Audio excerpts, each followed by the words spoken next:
Chapter 12. Materiam Superabat Opus. I am unfamiliar with this route to the village. Webb climbed further down the maintenance ladder. You're free to head back. Nonsense! Bellowed Abelhard from above.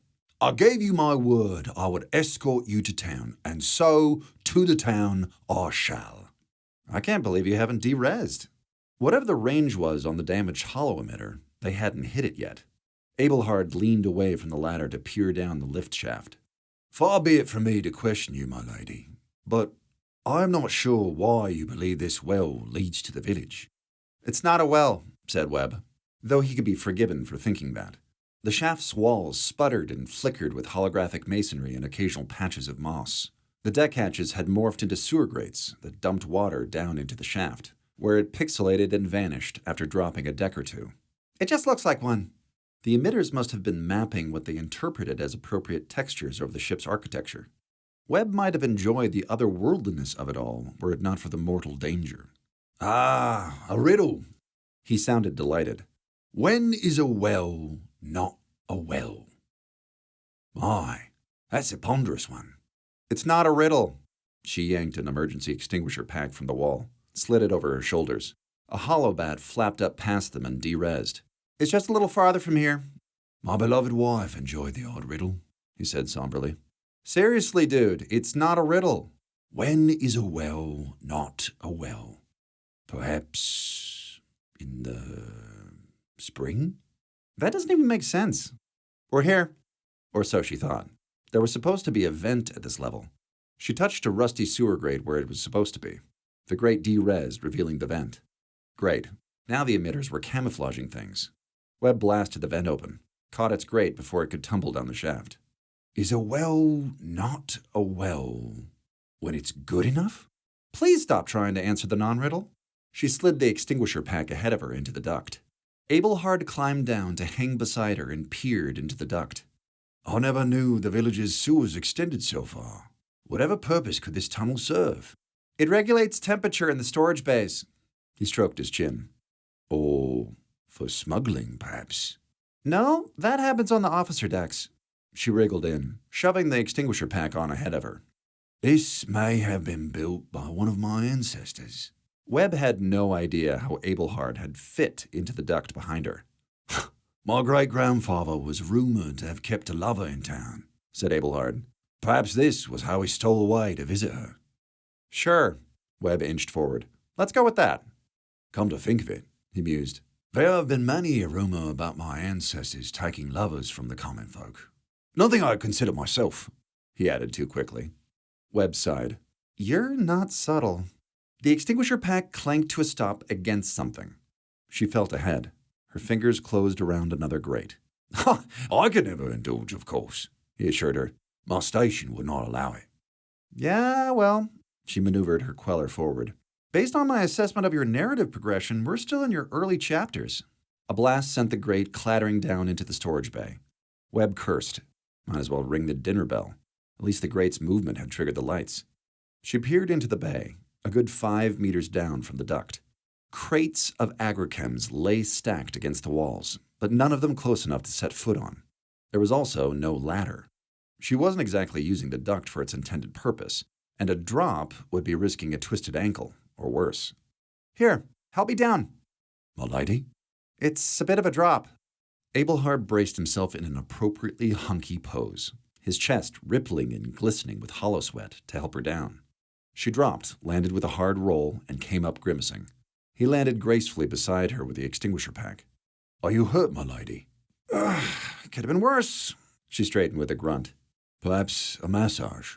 I'm good, though I might have you restack those crates so we can climb out once I get the device working. If she got it working. Webb leaned the extinguisher pack against a crate. She pulled out its foam dispensing canisters and opened one of the crates not holographically disguised as a wine cask. Inside, agropods lay stacked like spears. She dug deeper for one of the larger ones. Here we go. Abelhard peered over her shoulder. What is that, my lady? Farming equipment. Ah.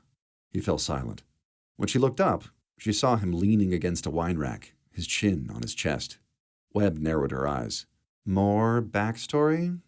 My wife came from a farming family. Of course she did. Webb plugged the agrochem canisters into the extinguisher pack.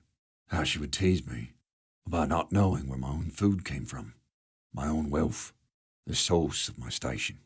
His smile was strained. There was always a bit of a sting in her jabs. You're hardly the first plute not to know how much he was shitting on the lower classes.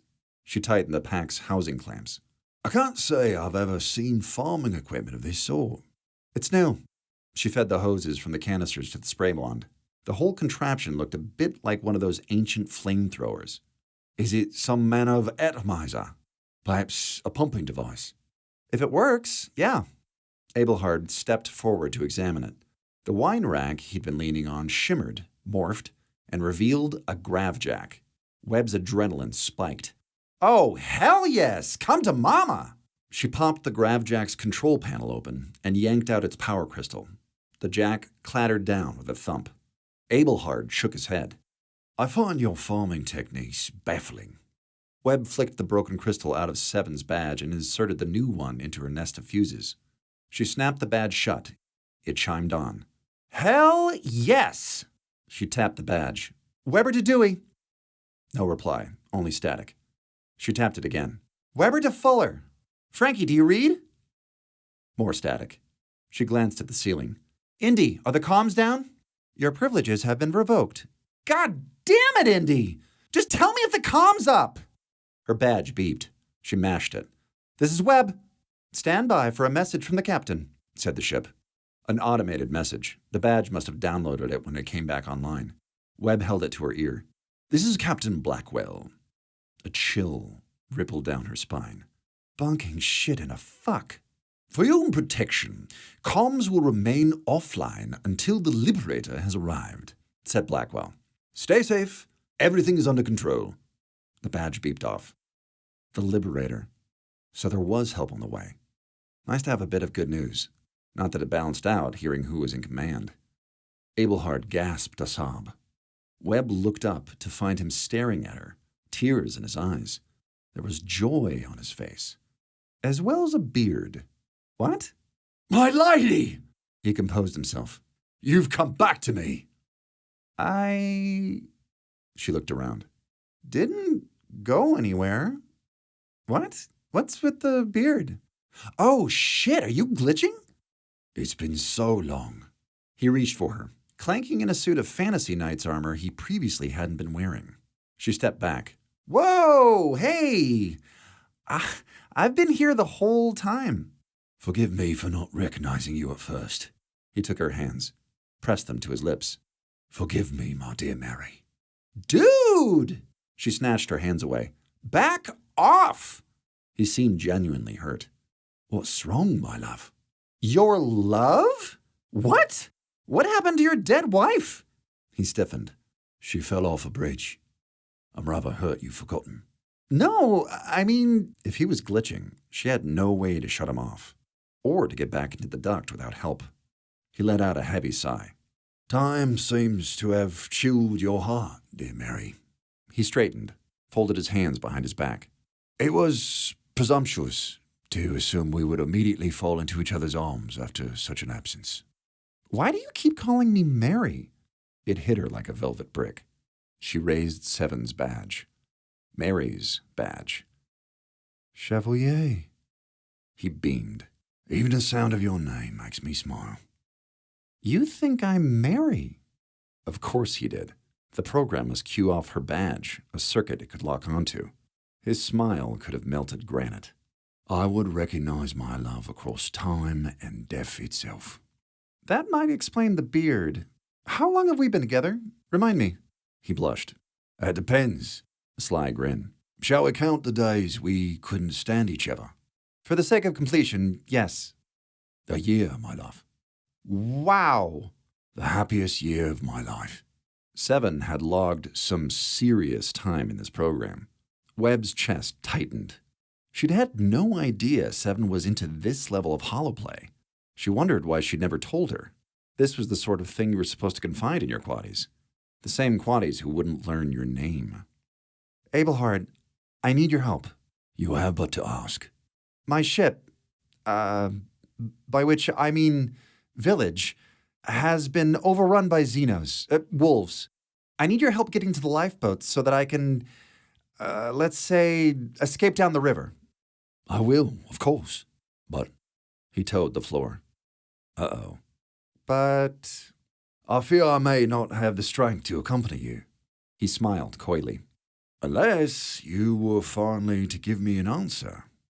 Answer? Webb felt a sinking feeling.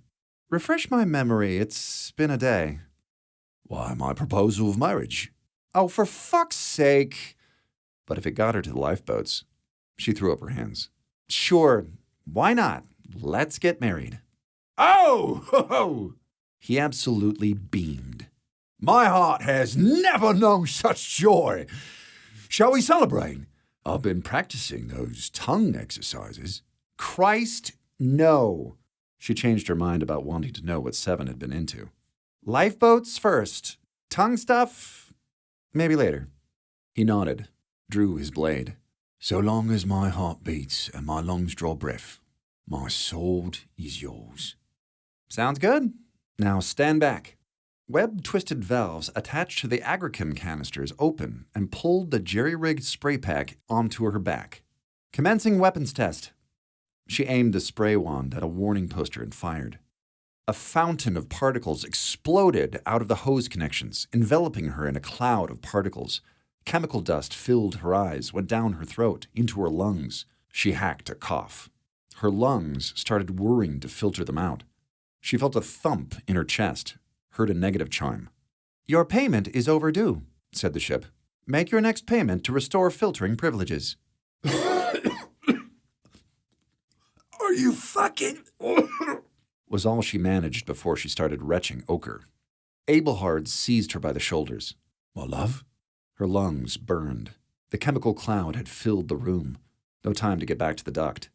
Choking, her vision started to tunnel. She tore free of Abelhard and slapped at the door controls. The storage doors opened. Webb flopped out into the corridor, sputtering like a beached fish.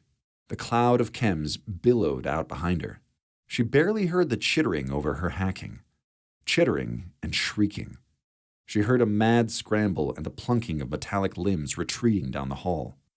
By the time the chemical cloud had dissipated enough to breathe, let alone see, whatever Xenos had been outside the storage bay had fled. Are you well, my love? Abelhard hauled her to her feet. I saw wolves, and your cough. Tell me the consumption hasn't come for you. I'm fine, she managed. Connector wasn't a fit. Sway it let like that. Let me cast this monstrous contraption from our side. No way. She tugged the straps tighter. I know what's wrong. I just need a connector that fits. Which would have been a simple task if she'd had access to engineering and all the necessary tools. Or, in a pinch, she could just fab it. Sivos unlatched the straps at his shoulders. A mobile teleporter pack clattered to the teleporter pad. He nodded Frankie his thanks. I owe you one. We thought you were dead, said Chels. So did I. Frankie wanted to feel relieved, to indulge in giddiness, but that would be premature. Were there any other survivors? He shook his head, winced, and straightened himself on the broken agripod he was using for a crutch. More blood ran down his face. Frankie turned to 8. Get a med kit, and a nurse if you can find one. 8 darted out. Sivos tapped his badge. Security team to... He looked at Chels. Where are we? Detention Suite 1. He raised an eyebrow. Chels reddened. We didn't know where you were. Here. She killed the force field around the cell. He tapped his badge again. Security team to Detention Suite 1. His badge hissed static. Comms are down, said Frankie. I see. He looked at Frankie and tapped the bars. Ooh, sorry. She hit a button. The impervium bars withdrew into their housing. Sivos limped out, grabbed the wall for support. Corporal, give me a team. Chell saluted him and ducked out. He turned to Frankie. What's our sitch? The ship's infested. The Xenos piggybacked up inside the shuttle's thruster assembly. He gawked. They survived that? That heat? It burned them pretty badly, but yes. Then they hacked a teleporter and teeped up more of them. The ship's cut in half. They have most of it, everything below Deck 9. He straightened with a grunt. I need to talk to Commander Young. He's dead, sir. Frankie said flatly. Sivos blinked. Then who's in charge then? Not Boyer. He was, for about an hour. Technician. He narrowed his eyes. Who's in command? Lieutenant Commander Blackwell has assumed the captaincy. Sivos grimaced, staggered towards the door.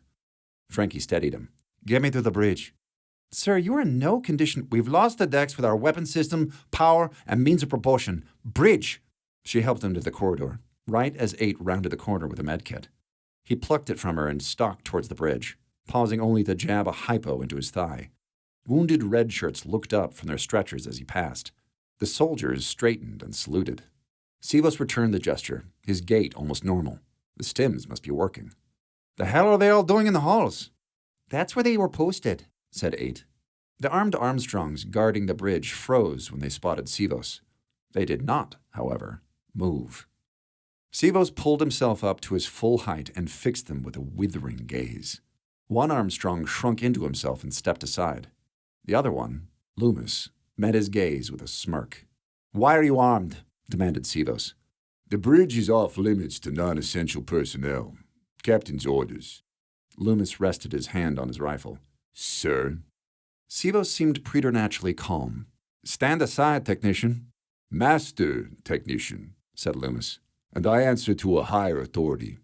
The doors slid open and out stepped Blackwell, flanked by armed Armstrongs. He greeted Sivos with a nod. Chief, you're back. Sivos seemed amused by the Armstrongs. Lieutenant, I say you brought your backup dancers. Blackwell put on a smile. To what do we owe your miraculous return? How did you survive? You mean after you left us? Sivos brushed grain from his uniform. The wheat field. The Xenos wouldn't enter it. I camped out there. How lucky you figured that out. I'm lucky you didn't vaporize me along with the ruins. The orbital bombardment pounded them to gravel. Blackwell tilted his head. You're saying wheat kept you safe? From creatures that could cut through solid impervium? Check your scans. And they just left you alone? No, they pinned me in the field. I see. Blackwell tapped his chin. And you only decided to return now, after the command structure had been reduced to tatters. Why, exactly? Sivos briefly clenched his hands. How could I have known about the command structure? The comms are down. I couldn't even call for help. That does beg the question. How did you get through? Sivos held up an Armstrong pin. Unofficial private comm. Took it off one of your boys. Used it and a telepack from one of mine to teep back. He bared his teeth. But the teleporters were also offline, so I've been buffering the stream for... He looked at Frankie. 6 hours, said Frankie. Not long enough to suffer teleporter decay, but certainly pushing the limits. Blackwell shook his head. Risky move, Chief. If the field was so safe, why didn't you just stay there? Because the fucking Xenos threw burning shuttle wreckage in until they set the field on fire, he barked. Are you done implying shit? Blackwell seemed to notice that every eye in the corridor was on him. He abruptly smiled, clapped Sivos on the shoulder. You're pretty chewed up. Let's get you some medical attention. I've got everything under control here. Bullshit you do, he was almost shouting. Look at this hallway. This triage is a disgrace. Why are there wounded lying in the open while we've got officers' quarters empty? Blackwell's smile twitched.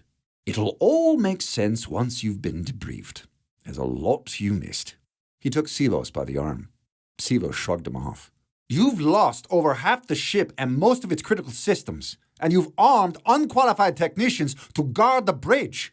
The enemy isn't just at the gates, Lieutenant. It's in the city. Blackwell darkened.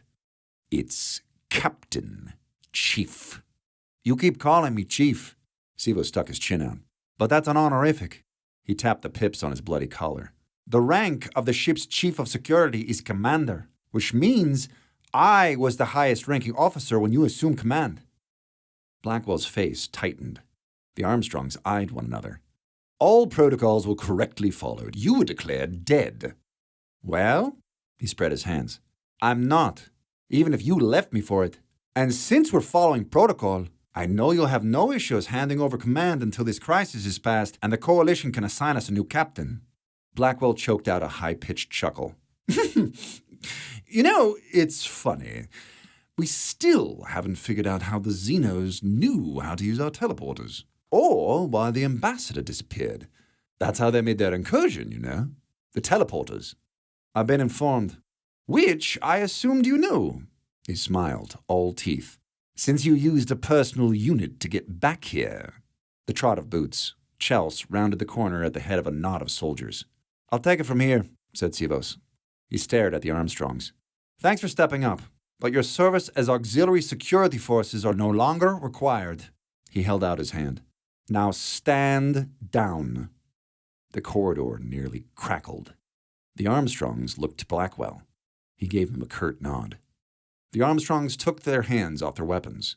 Sivos tucked an Armstrong sidearm into his holster while the soldiers collected their rifles.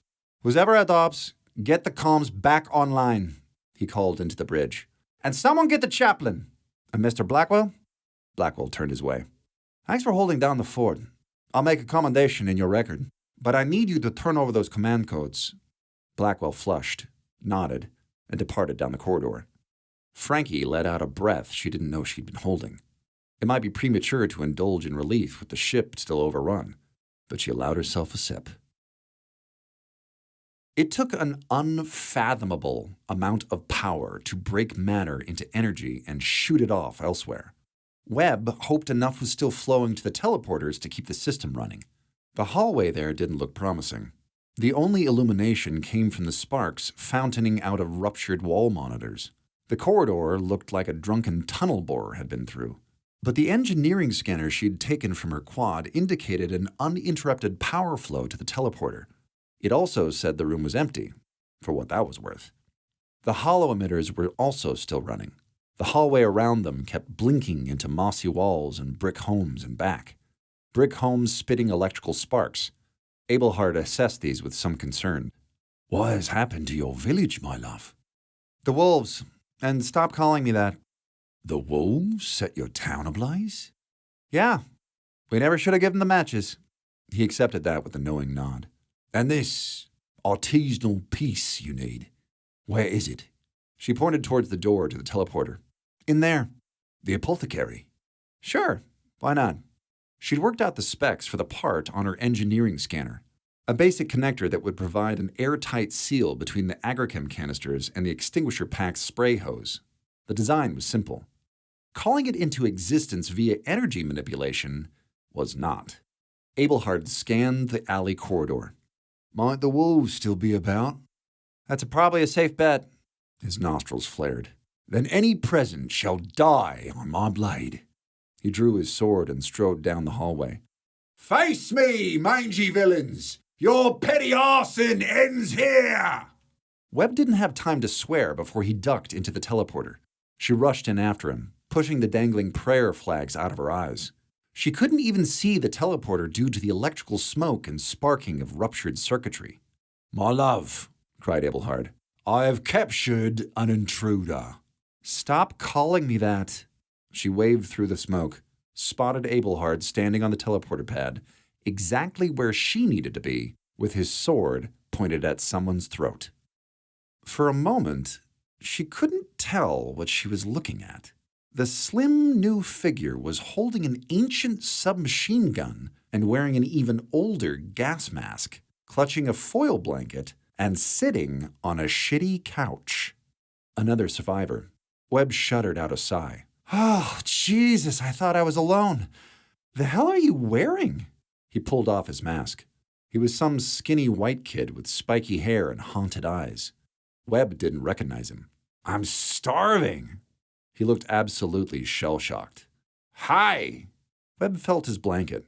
It was an old-style heat shield, way obsolete, not even 5 millimeters thick. She looked at him like he was an idiot. They'll cut right through this. His alarm increased. I didn't know. You're lucky I found you. She hadn't realized how much she'd missed actual human company, no matter how oddly dressed. The emitters must be adding textures to people now.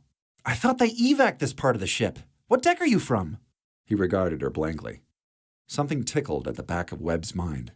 The reading she'd taken from the hall. This section registered as empty. I just got here. She brightened. You're from the Liberator? It's here? Lord, that was fast. She checked the teleporter's control podium and tapped some keys. If the Liberator was within teleporter range, she could request an emergency evac or even tape herself to the ship. The chart she pulled up showed empty space. Webb felt cold. The hair stood up on the back of her neck. Something wasn't right. She looked to the survivor for an explanation. There are no other ships in this sector. He didn't seem surprised. The Xenos had hacked their teleporters. Were they masking themselves with holotech now?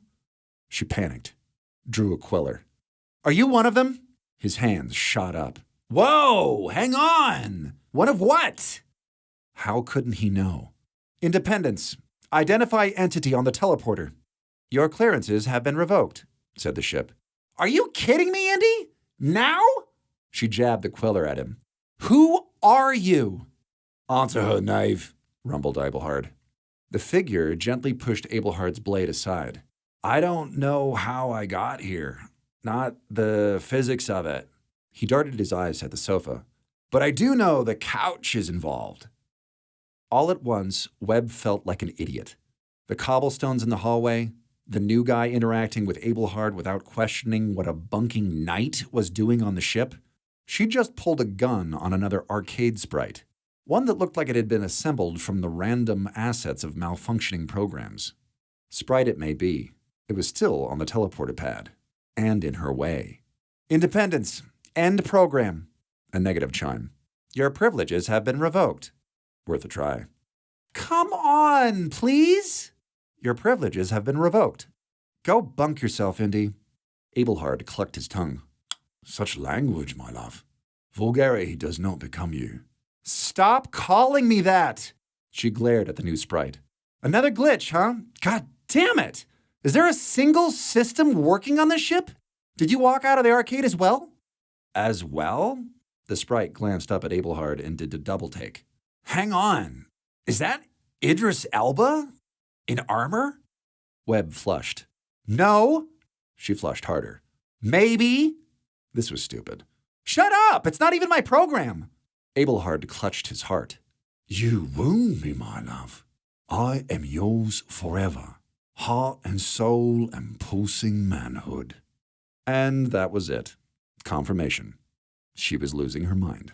Independence, for the love of God, end program.